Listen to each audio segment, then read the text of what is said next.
y'Imana ku bakurikiye kamera za Jado Inganzo TV, turashimira abagiye bakora sabo baterana komenti n'inkunga ikomeye cyane.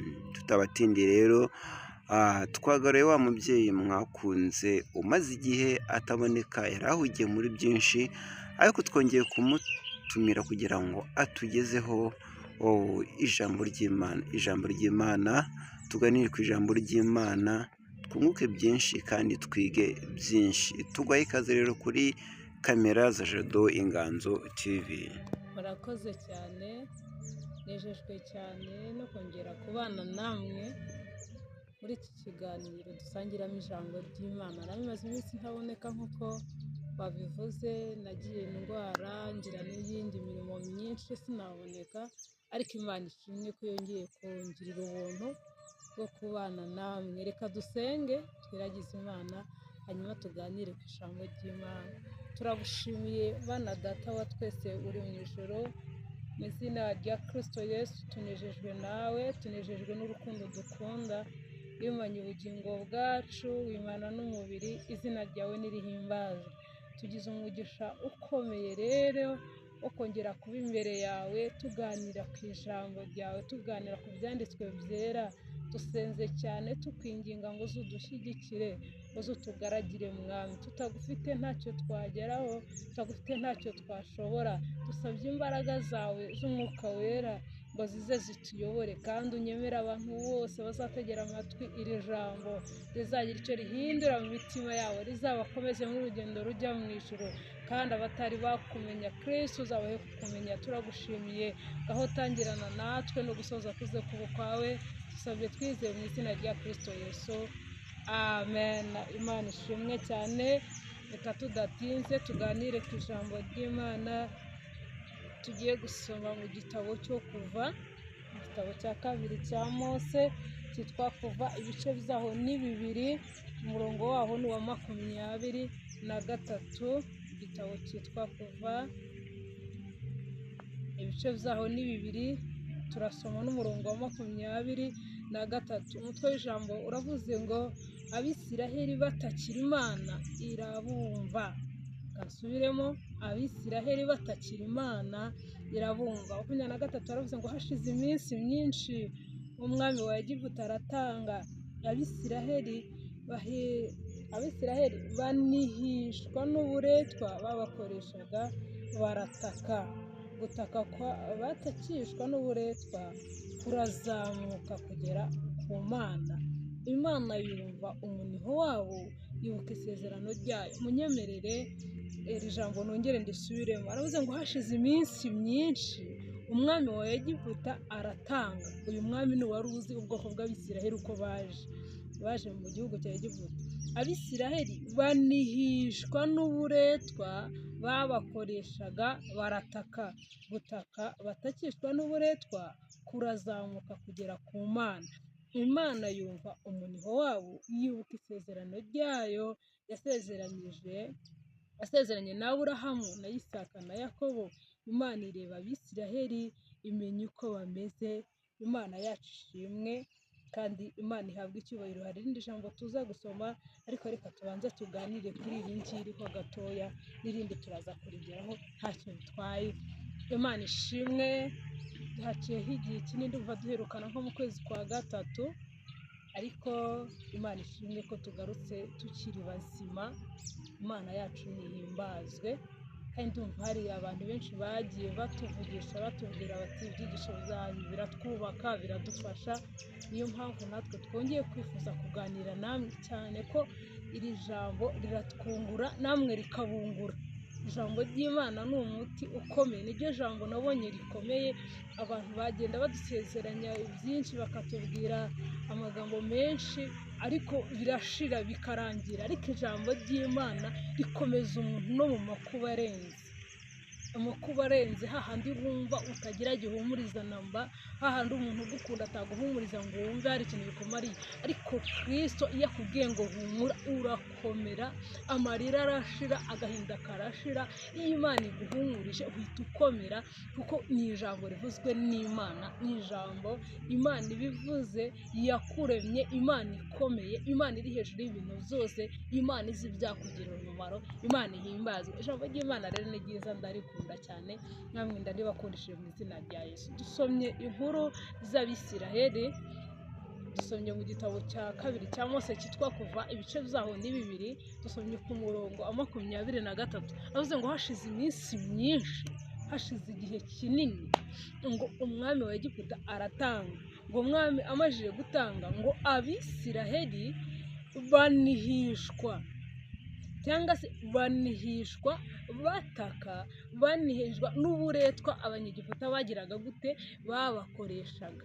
Ngo hanyuma bamajije gutaka, ngo Imana irabumva, ngo yibuka isezerano ryayo yagiranye nabo, ngo yagiranye na Aburahamu na Isaka na Yakobo. Imana itugirire neza. Tugiye kurebera hamwe se ni iki cyatumye Abisiraheli bajya mu gihugu cya Egiputa, ese banihishijwe n'ibiki, nibyo tugiye kuganira.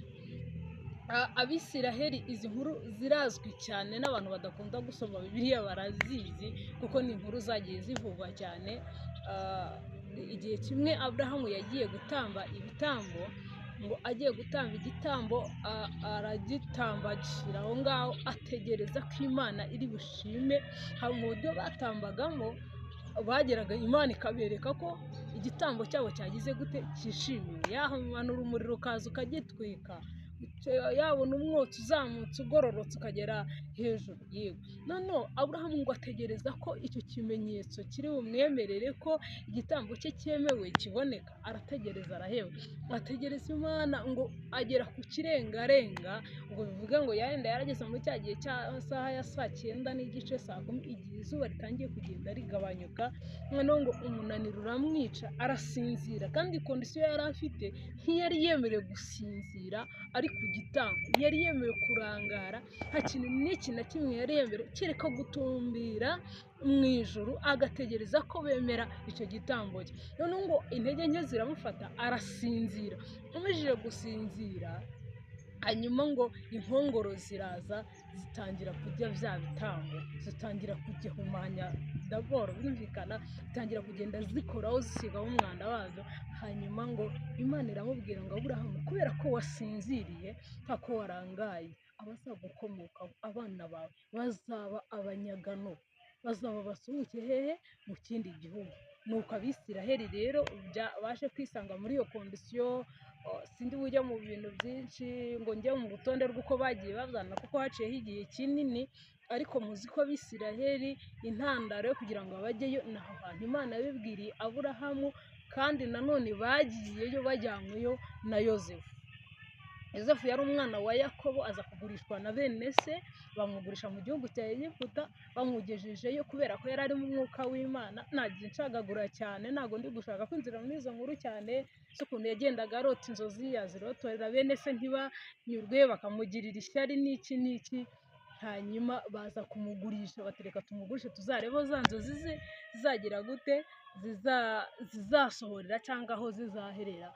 Kumbi umugambi w'Imana, Imana plani yateguye ko n'ubundi za nzozi zizasohorera he, mu gihugu cya Egiputa. Ibyo nabyo harimo ikindi cyigisho kirekire. Isezerano riragerageza, nazo igisezerano ry'Imana yari yaramuhaye, yaramubwiye ko ari uzatwara bene se, ari uzaba umukuru wabo. Urumva ko se na nyina n'abavandimwe be bazamwunamira, bazamupfukamira. Imana yari yarabimubwiye. Iryo sezerano rero riramugerageza, bituma bene se bamwanga, agurishwa mu gihugu cya Egiputa. Amajije kugerayo, umugore we wari wamutwaye, muka Potifari, yari umutware mu gihugu cya Egiputa, birumvikana, aza kumwifuza ko baryamana. Yozefu kubera umwuka w'Imana wari umurimo arabyanga, ajya muri gereza, arahura n'ibibazo. Ariko at the end, cyangwa se ku mpera, kubera rya sezerano rye nuko yakomeje kurinda yitwaye neza, asoza neza gitwari, abaye umutware, ni nka premier ministre kuri ubu w'igihugu cya Egiputa. Niwe muntu wari uwa kabiri ku mwami, yari umuntu ukomeye, niwe wategekaga ibintu byose. Ubwo nanze kugenda nsobanura iby'inzozi yagize gute, yagiye arondora, ariko iyo umuntu asomye muri iki gitabo cyo kuva, izo nkuru zose agira gute, arazumva kandi akazimenya. Haje gutera mu gihugu cy'iwabo wa Yozefu kwa Yakobo, haje guteramo inzara. Hateyemo inzara, Yozefu yohereza abakuru be mu gihugu cya Egiputa, ngo niho hantu honyine hari harasigaye ibyo kurya, kuko Yozefu yari yarabafashije kubideba, we yari yarabishuriwe mbere ko hari inzara izatera. Mwavuze imyaka 7, nanze kubyinjiramo cyane, muri kubyumva, ariko ku muntu wasomye Bibiliya cyangwa wasomye ijambo ry'Imana, izo nkuru agize gute, arazizi. Abakuru be bagiyeyo, bagiye guhaha, arabahahira ubwa kabiri, urumva yarabamenye deja, yarabamenye bo ntibamumenye, urumva ntibatekerezaga umuntu bagurishije wagenda ari umunyagano, ko ari wagaruka akayobora igihugu. Bijya bibaho ko abantu bakujugunya ahantu, bakavuga bati tuzarebe amaherezo ye, umuryango wenda ukagutererana, ni urugero, inshuti zawe zikaguhara, abandi bantu wenda akavuga turiya dukurikije ibibazo ahoramo, ninde wahamagaye mu ndwaneho, ninde basohoye mu nzu, ninde washonje, ninde warwaye, ninde wagize gute. Ibyo bintu byose abantu bakageraho bagasa naho bagutaye, ibi ntitwazabivamo, ihamagara rye ntitwazarikira, ibintu byose noneho abantu bagera bakakuyorera, ukagera ku rwego uhamagara n'umuntu akagukuba cyangwa akakuyora ukagira ngo ntiyabibonye. Umuntu akagera akavuga ati reka reka tuzarebe ibye. Urumva aho hantu rero bagutaye, bagusize, babona utazagira, ntabwo umuntu we nk'umuntu, abantu batekereza nk'abantu, ntabwo bibaza ko wazanzamuka, ntabwo bibaza yuko baba babona nyine, akavuga ati uyu muntu utakigira n'amayinite, uyu muntu no kurya bigoye, azagera ku rwego yayobora abantu, azagera ku rwego yagaburira abandi bantu. Nyine hari abantu bitewe na kondisiyo z'ubuzima, ujya wihanganira ahantu uri bitewe na kondisiyo z'ubuzima urimo, abantu niko bagufata kandi bahora bakubona muri iyo shusho, niyo bemezwa niyo bihindutse ugize ikindi kintu bakorera. Naho igihe cyose bakuzi kera, bakaba bakuzi ko wari umeze mu mwenda umwe cyangwa se hahandi hagayitse, bahora ari uko bagufata, bahora ari aho bagukasa. Ariko ndagira ngo nkwibutse ko iyo bihindutse ukagira ikindi kintu bakorera, nibwo batangara. Rero bakuru ba Yozefu ntabwo bibwiraga ko umuntu bagurishije ari umunyagano, bumvaga ko arapfuye, cyane ko ariko bari baragiye babwira se bati umwana wawe yarapfuye. Hari igihe rero umuntu avuga ikinyoma cyane, agahora akivuga, akagira ngo cyabaye ukuri. Bahoze nabo bakomeza kubwira se ko umwana we inyamaswa zamuriye, umwana we inyamaswa zamuriye, bagira ngo koko Yozefu yarapfuye.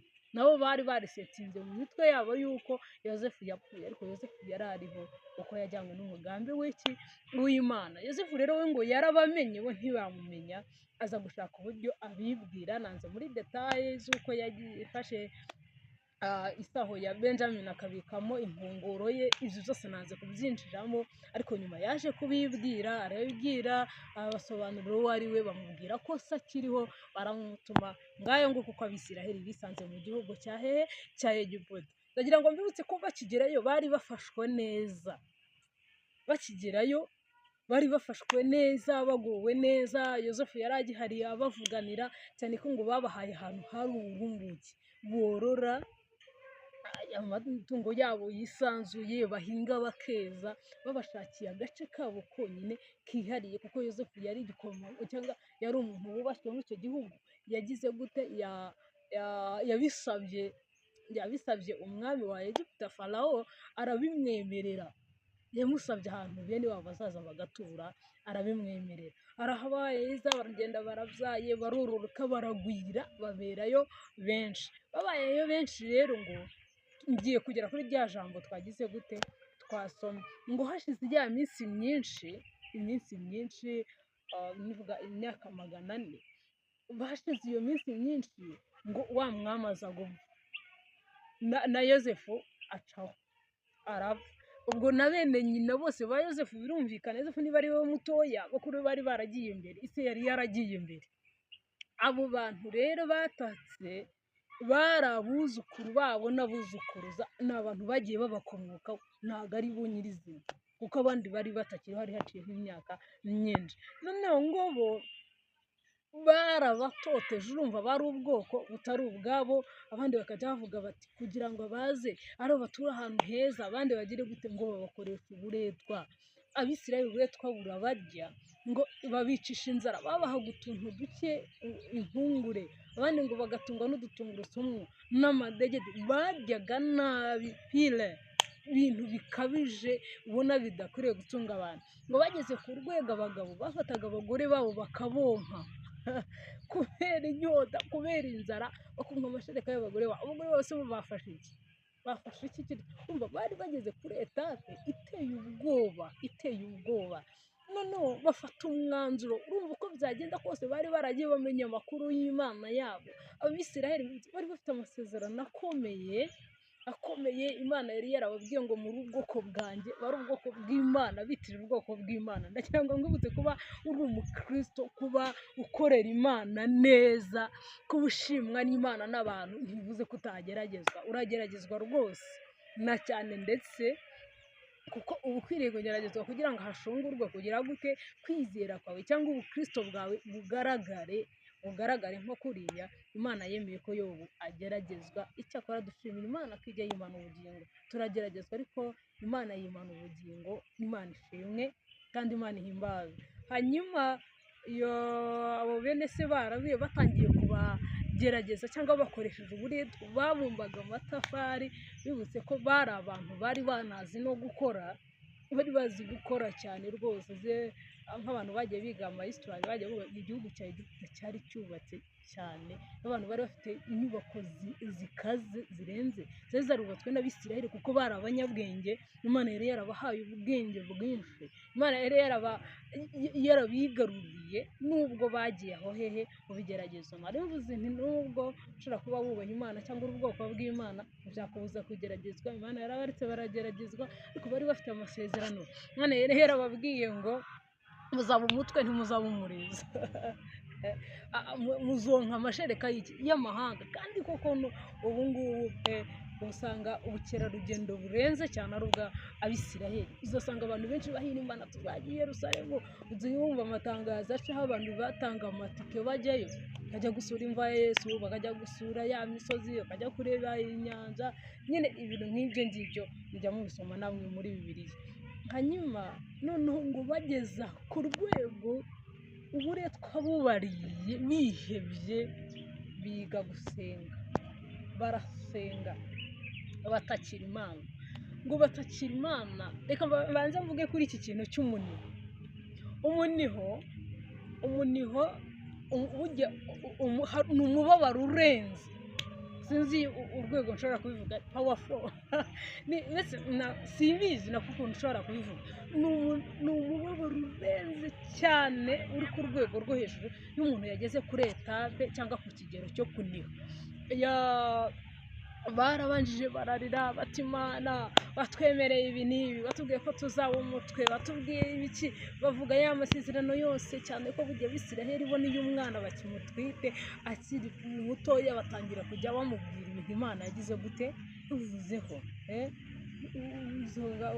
amahanga azakuguzaho ntuzayaguza. Mbese batagira babwira ibintu by'imigisha Imana yagize gute, bo bakurana confidence y'imigisha Imana yabavuzeho. Kandi ni koko noneho bo barangije, noneho batangira ibyo bivugisha, bakarira bati, bakumva n'umwaka umwe bazahamara yenda ubwo buretwa burumare, bakagira ngo ni 2, bakagira ngo ni 10, bagenda binywa gutyo, bageze babona ibintu biriseriye, bigera mu myaka 200, 300, 400, batangira noneho ngo yamarira arashira. Amarira yageze aho burya iyo umuntu akirira ngo amarira akamanuka, ikintu kiba kitari cyakara.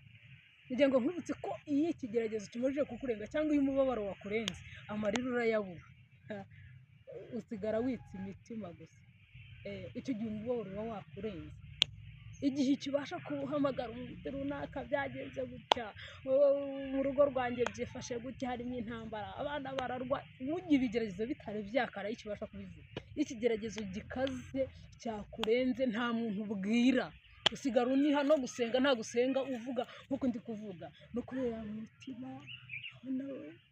Mbese nuko umuntu aba yarageze aha agaceceka ukume mu mirezi. None Abisirayeli nabo bageze ngo bakajya banika mu mutima, maze baranihiriyo umubabaro uragenda uba mwinshi mu mutima,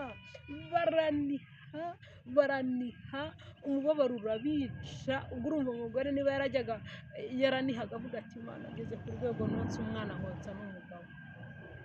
Ibyo bintu wajya kubitakira umuntu urugo rwawe rushonje ukonsa umugabo wawe wongeje n'umwana, wajya kubibwira umuturanyi, wajya kubibwira iwanyu? Ntabwo bibaho. Hari ikigeragezo kigera kuri etape kikakurenga ukumva nicyo kubwira Imana, kandi nta n'ubwo icyo gihe usenga uvuga, usengera mu mutima ukabwira Imana nguko kuniha kwabo kurazamuka. Imana ishimwe ngo ko kunya uwo muniho wabo urakomeza urakura, abana baraniha, ababyeyi baraniha, abagabo baraniha, abantu bose ngo uwo muniho ngo kuvuga byari byarashize, buri wese ngo akajya aniha mu mutima, wajya kuryama ngo akaniha. Uwo muniho ngo urazamuka ugera imbere y'Imana. Uwo muniho, uwo mubabaro wabo ngo urazamuka ugera imbere y'Imana, ngo ugeze imbere y'Imana ngo Imana yibuka isezerano yasezeranye Aburahamu na Isaka na Yakobo. Yibuka ya masezerano yose yagiye ibabwira ngo irongere irigarura. Amen. Turashimira Imana ko ijya yigarura. Imana igendeye ku mafuti abantu tugira, ikagendera ku buzaha tugira, ikaduhora totari ntiyigarure, twaba twarapfuye twarashize, nta n'umwe wasigara, nta n'umwe wasigara. Ariko Imana ngo igeze aho ngo irigarura, iravuga ngo nubwo Aburahamu yakoze akarangara agasinzira ku gitambo, ariko nibutse isezerano nari narabasezeranyije. Imana ijya igirira ubuntu bwayo, ijya igirira n'imbabazi zayo, ikarengera umuntu ngo kuri yavuze ngo igushyiriza imvura ababi n'abeza. Ntabwo ushobora kumutiva umuntu ngo najye mu byaha, ngo najye mu ngeso mbi, ngo Imana igira imbabazi. Ariko izi kugira yabanjije kugucishaho akanyafu, kugira imbabazi yabanjije kugira ikindi kintu igorera, ariko ngo yibuka isezerano yasezeranye nabo, imajije kubyibuka ngo iramanuka iza kureba uko bagize gute, uko bameze. Ni igihe twasomye gusa sindukurikira, ariko nibwo yohereje Mose hehe, nibwo yasanze Mose yamweretse mu gihuru cyaka umuriro, iramutuma ajya gukurayo ubwoko bwayo. Imana ishimwe. Twize iri jambo narisobanuye, ariko topiki cyangwa se umutwe w'ijambo uravuga ngo Imana yumve umuniho wawe, yibuke isezerano mwagiranye. Amen. Iyo Imana yumva umuniho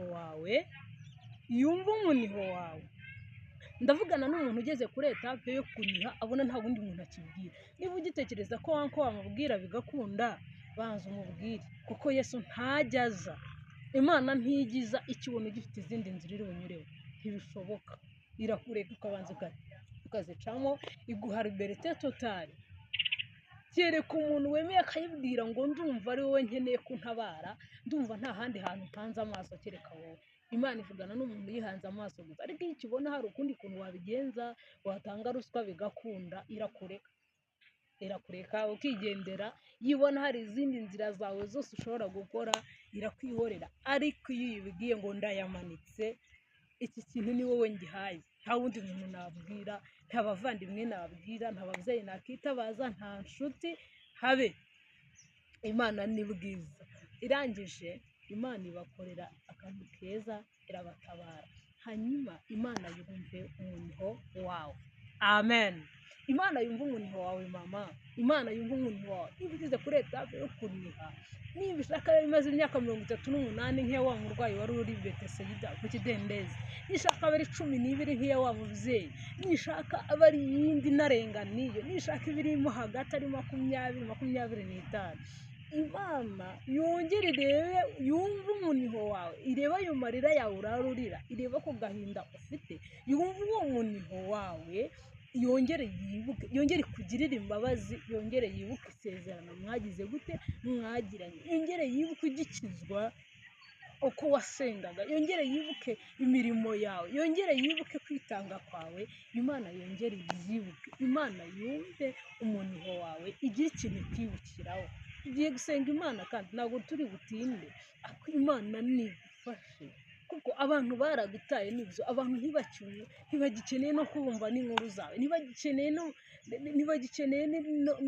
no kumenya amakuru ashwi, ariko Imana nirebe uwo muntu wawe aho hantu uri wenyine utagira undi uri bubwire icyo kibazo ufite utari buganyire. Umuntu agera kuri etape agira ikibazo akaba atakibwira n'umubyeyi we, ukumva ntiwabona aho ubihera.